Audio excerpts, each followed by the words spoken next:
Jangan lupa like, komen, dan subscribe channel YouTube TVRI Bengkulu, serta nyalakan lonceng notifikasinya.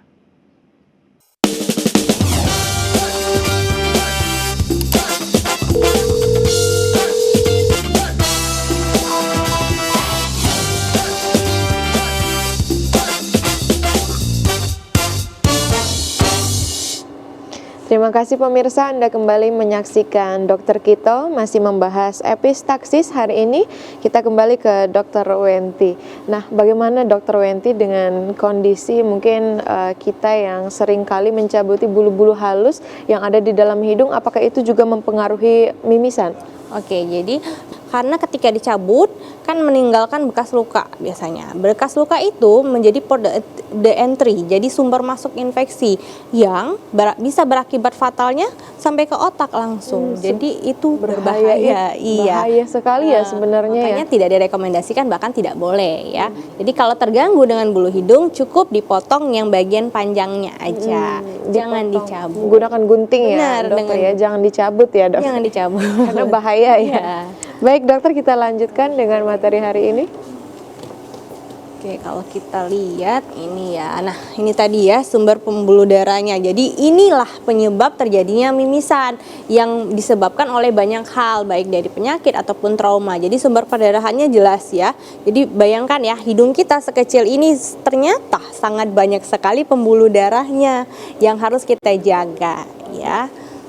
Oke, ini ya namanya, kalau yang belakang kita bilangnya plexus wodraff, kalau yang depan Little's area atau plexus Kieselbach ya. Oke, nah sesuai dengan namanya, gejalanya pun akan berbeda sebenarnya ya. Kalau yang anterior atau bagian depan, kita lihat ada gambar sini ya. Ini yang bagian depan yang dekat dengan lubang hidung kita, biasanya tadi dari plexus Kieselbach atau Little's area. Perdarahannya paling sering karena dia yang paling dekat dengan permukaan ya. Paling gampang disentuh. Kalau yang belakang kan susah tuh, nggak mungkin kesentuh. Kalau yang depan itu gampang kita pegang-pegang, kita tekan, bahkan kita gosok-gosok hidungnya. Jadi dia rentan terjadinya mimisan. Jadi paling sering ya. Kemudian paling sering terjadi pada anak-anak dan dewasa muda. Karena balik lagi tadi ya, faktor kegiatan, faktor aktivitas ya. Kemudian sering terjadi pada mukosa yang kering. Ini sering dipengaruhi oleh cuaca. Jadi mungkin kalau misalnya pemirsa TVRI yang sering mimisan karena panas banget dok, jadinya saya mimisan gitu ya, atau kayak habis kecapean gitu kan jadinya mimisan, boleh nanti di rumah mungkin pakai penyaring udara ya, diffuser seperti itu ya, atau humidifier gitu ya, untuk menyaring udara agar udara di rumah khususnya yang kita hirup itu lembab ya, tidak terlalu kering, tidak terlalu panas ya. Kemudian aktivitasnya mungkin agak sedikit dibatasi ya kalau sudah mulai kelelahan, karena sebenarnya kita yang paling mengenal tubuh kita sendiri ya. Jadi kita harus lebih peka bahwa batas limit tubuh kita itu batas mana, jangan terlalu dipaksakan ya. Kemudian dapat juga berasal dari arteri ethmoid anterior.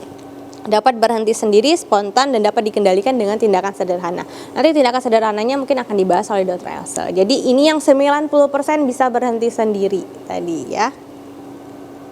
Oke, kalau yang posterior itu yang dari belakang tadi ya. Jadi kalau dari belakang itu netesnya kemana nih dok?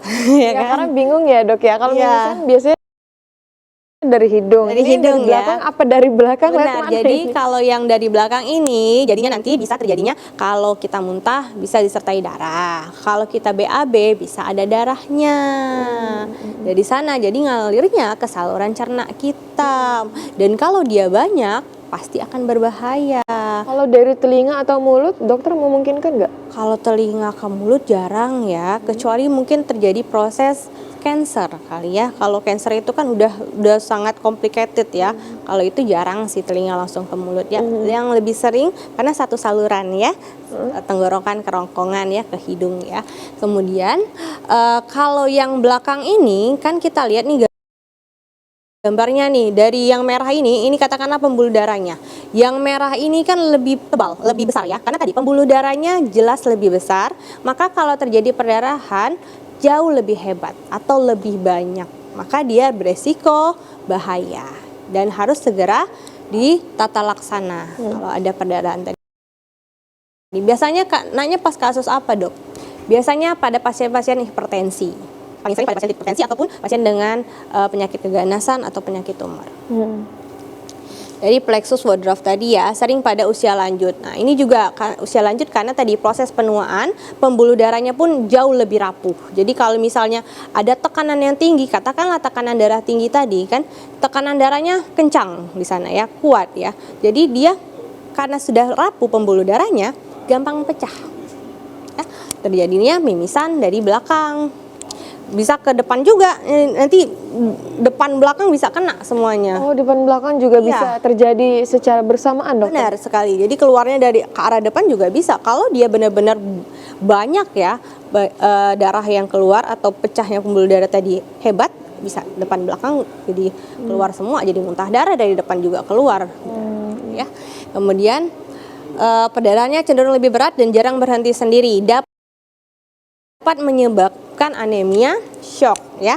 Kalau sudah shock, apa kita takutkan adalah kematian. Walaupun memang jarang proses kematian karena mimisan, tapi prosesnya akan memperberat gejala penyakit dari si pasien tadi. Katakanlah dia punya hipertensi, terjadi krisis hipertensi dengan disertai mimisan tadi atau perdarahan pada hidungnya, akan lebih berat untuk mengobatinya atau prognosanya akan lebih jelek nantinya.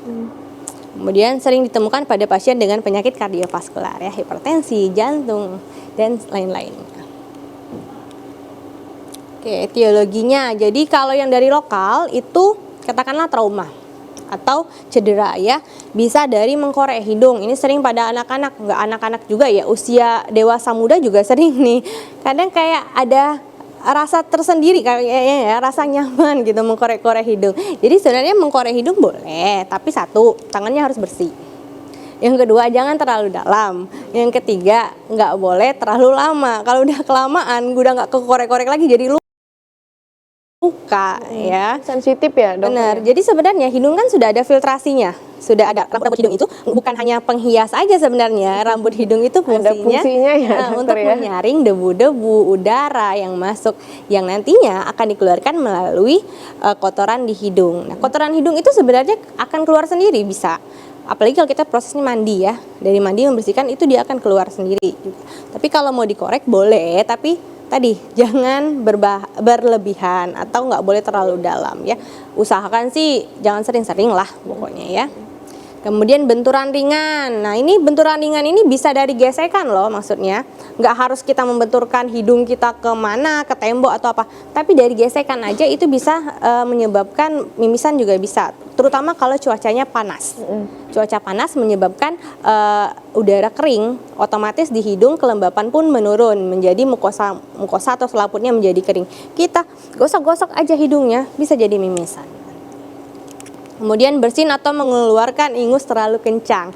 Ini resikonya menyebabkan iritasi tadi. Nanti dari iritasi jadi trauma. Dari trauma jadinya apa? Pecah pembuluh darah di sekitar hidungnya yang kecil-kecil tadi jadi pecah ya. Jadi makanya kalau bersin, kalau ada pilek itu usahakan jangan sering banget tuh dikucek-kucek ya, dokter ya, sampai hidungnya merah. Merah, benar sekali. Itu rentan terjadi mimisan. Nah, kalau misalnya yang sering kena rinitis atau misalnya sering bersin-bersin atau sering pilek gitu, misalnya seminggu 2 kali bisa pilek kayak rutin gitu, boleh hidungnya dibersihkan dengan cara cuci hidung. Cuci hidung itu simple loh, bisa lihat di YouTube nanti atau mungkin bisa bertanya ke vaskes terdekat. Apa saja sih dok yang perlu dilakukan untuk cuci hidung misalnya ya? Apakah saya bisa lakukan sendiri di rumah? Bisa, jawabannya bisa ya. Bisa dilakukan sendiri di rumah 2 kali sehari. Kalau yang sudah punya rinitis boleh dilakukan 2 kali sehari. Cuci hidung dengan cairan steril atau dengan alat yang sudah ada cairan sterilnya. Itu dianjurkan ya kalau yang sering. Itu harus dengan resep dokter atau seperti apa, dok? Enggak, itu cuci hidung itu kayak kita personal hygiene. Jadi bisa tanpa resep dokter bisa dilakukan sendiri dan aman ya. Berarti aman, boleh dilakukan dari bayi sampai usia lansia. Itu aman. Oke, sebelum kita lanjutkan dokter, kita harus jeda terlebih dahulu. Pemirsa jangan kemana-mana, terus saksikan dokter kita.